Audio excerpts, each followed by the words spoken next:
The story begins with a woman named Katrina who is traveling with her young daughter Clara. They are on the road together, moving towards their destination in what feels like an ordinary journey. While traveling, they stop midway at a restaurant. Katrina takes this chance not only to eat with her daughter but also to refuel their car. Soon after finishing their meal and getting the car ready again, they resume the journey. As they continue driving, the car's navigation system gives a warning about a traffic jam ahead. Katrina, not wanting to waste time being stuck, decides to take an alternate route suggested by the system. As she drives further, she also notices that her mobile phone has lost its network signal. After a while, the unexpected happens. One of the car's tires bursts. She pulls the vehicle to the side and realizes she is in a difficult situation. The road is isolated, no cars are passing by, and she does not know how to properly change the tire. With no one around to help, she has no other choice but to attempt fixing it herself. While she struggles with the tire, her daughter Clara plays nearby, unaware of the danger that is about to come. Katrina soon calls Clara to come closer and help her in some way. But while Clara is walking towards her mother, something shocking happens. A rattlesnake suddenly appears and bites Clara on her foot. The little girl cries out in pain, and Katrina panics. She rushes to her daughter, checking the wound. The situation becomes terrifying because her phone has no signal, and the car is still not working. Desperate, she picks up Clara in her arms and heads back to the vehicle, not knowing what else to do. At this moment, Katrina notices something strange. Out of nowhere, there is a trailer standing nearby, one that had not been there before. She wonders how it suddenly appeared, but driven by desperation to save her child, she does not stop to think too much. Carrying Clara, she enters the trailer hoping to find help. Inside the trailer, Katrina calls out for assistance. Soon a woman appears. Katrina hurriedly explains what happened to Clara. The woman tells her not to worry and instructs her to go back, quickly change the tire, and bring the car over since there is a hospital nearby. She promises that Clara will be taken care of in the meantime, but she also mentions something unusual. Katrina will have to repay the favor later.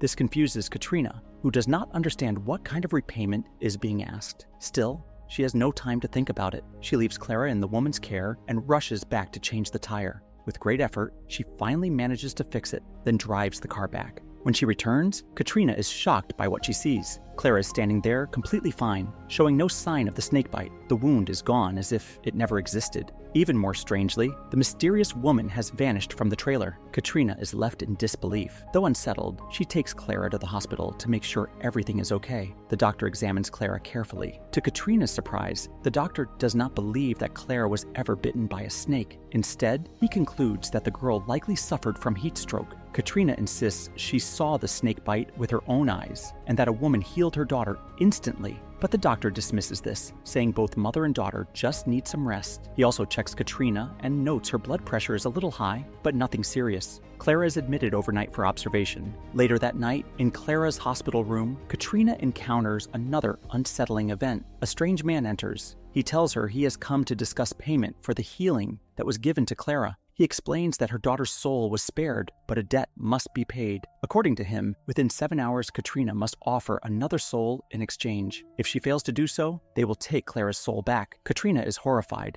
and refuses to accept what he says. She demands that he leave. The man warns her to look closely at Clara, hinting that if Katrina does nothing, her daughter will soon return to her near-death state. Terrified, Katrina tries calling 911 but struggles to explain the situation, and eventually she hangs up. Later, she returns to the area where her car had broken down, searching for the trailer again. But the trailer is no longer there. Instead, a large truck suddenly appears and stops behind her. The driver of the truck speaks to her, warning that time is running out and she must arrange for a soul quickly. Just as abruptly as it appeared, the truck and the driver vanish into thin air. Katrina is left standing alone, overwhelmed with fear and confusion. In her desperation, Katrina begins searching online for information. She looks up past murders in the area. Shockingly, she discovers that the truck driver she just saw had actually died years ago. She also finds another news report showing that the lawyer who visited her in the hospital had also been murdered a long time earlier. Even more disturbing, witnesses in both of these cases had mentioned seeing the same mysterious woman nearby. After the terrifying encounter with the strange messengers, Katrina realizes she has only a limited amount of time to repay the debt. She decides to rent a hotel room for herself, a place where she can quietly think and plan. In the silence of that room, Katrina struggles with her conscience. She knows she must give up a soul to save Clara, but she cannot decide how to do it. She begins making mental lists, wondering if she could target someone already near death. At the hospital where Clara is admitted, Katrina begins looking for a possible victim. She notices an old man lying on his deathbed. His breathing is weak, and it is clear he has little time left. Katrina approaches the man's daughter, who is sitting beside him. Pretending to be kind and sympathetic, she talks gently with the woman. She encourages her to spend more time with her father in his final moments, presenting herself as someone who understands the pain of losing a loved one. The woman appreciates the support and, for a while, steps outside. Left alone with the old man, Katrina's heart pounds. She looks at the man and slowly picks up a pillow, considering ending his life then and there. Her hands tremble as she holds the pillow above him, but no matter how hard she tries, she cannot bring herself to suffocate him. Suddenly, she hears footsteps and quickly hides in the bathroom, her body shaking with fear and guilt. When she finally comes out, she sees that everyone is staring at her. The atmosphere in the room changes, and right then, the old man dies naturally, on his own. The chance she thought she had is gone.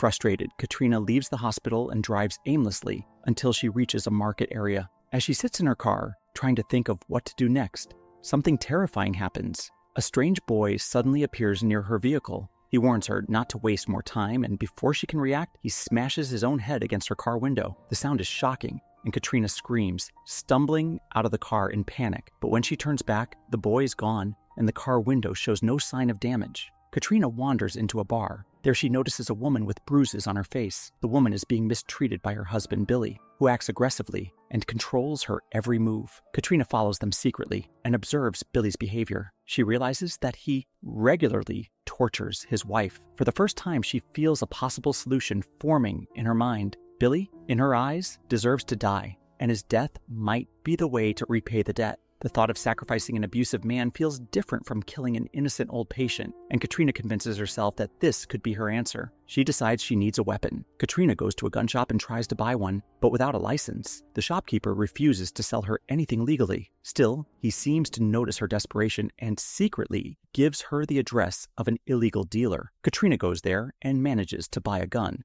The dealer, however, asks her a disturbing question: whether the man she plans to kill truly deserves to die. Katrina does not answer. She simply takes the weapon and leaves. Later, she practices shooting in a deserted area. The sound of the gun echoes in the emptiness as she tries to gather the courage for what lies ahead. That night, Katrina follows Billy back to his house. She sneaks inside quietly and hides in a closet, her hands gripping the gun tightly. From her hiding place, she watches as Billy once again abuses his wife. The sight strengthens her resolve, but at the same time, her body shakes with fear. Finally, she steps out and points the gun at him, forcing him to obey her. She makes him drive with her to a more isolated location, away from his house. In the car, Billy pretends to cry and act helpless, trying to fool her into lowering her guard. Then suddenly, he attacks. He manages to escape from her, and Katrina chases after him. During the chase, Katrina encounters the ghost of a photographer, another person who had been killed earlier in connection with the mysterious lady. The ghost tells her that there is no other way to repay the debt. She must take a soul. Exhausted and desperate, Katrina asks if giving up her own life would work. The ghost replies that it would. Katrina takes this seriously. She records a farewell video message for her daughter, speaking into the camera with tears in her eyes, and prepares to end her own life. But before she can go through with it, Billy reappears. He strikes her on the head with a rock, knocking her unconscious. When she wakes up, her situation feels even more desperate. With only a plastic knife available, she attempts to slit her own throat, hoping to keep her promise and save Clara. Seeing this, Billy panics. At that exact moment, fate intervenes. A rattlesnake appears and bites Billy. He is still alive, but weakened by the venom. Katrina seizes the opportunity. She takes the plastic knife and slits his throat, finally killing him. The death messengers soon arrive. They appear satisfied, as if the debt has finally been settled. Katrina burns Billy's car, erasing evidence of what happened, and leaves the scene behind her. Later, she receives a phone call from the doctor at the hospital. He tells her that Clara is perfectly fine and ready to be discharged. Katrina feels enormous relief and rushes to pick up her daughter. The weight she had been carrying seems to lift, at least for the moment. The next morning, Katrina drives Clara away from the hospital, believing the nightmare is finally over. But on the roadside, she sees a familiar figure. It is Billy, standing there, watching. Shocked, Katrina asks Clara if she can see him too. Clara calmly replies that she can, and even asks her mother if she knows him. Katrina says no, but deep inside, she is left with a troubling question. Did she really kill Billy, or was everything she experienced part of an illusion?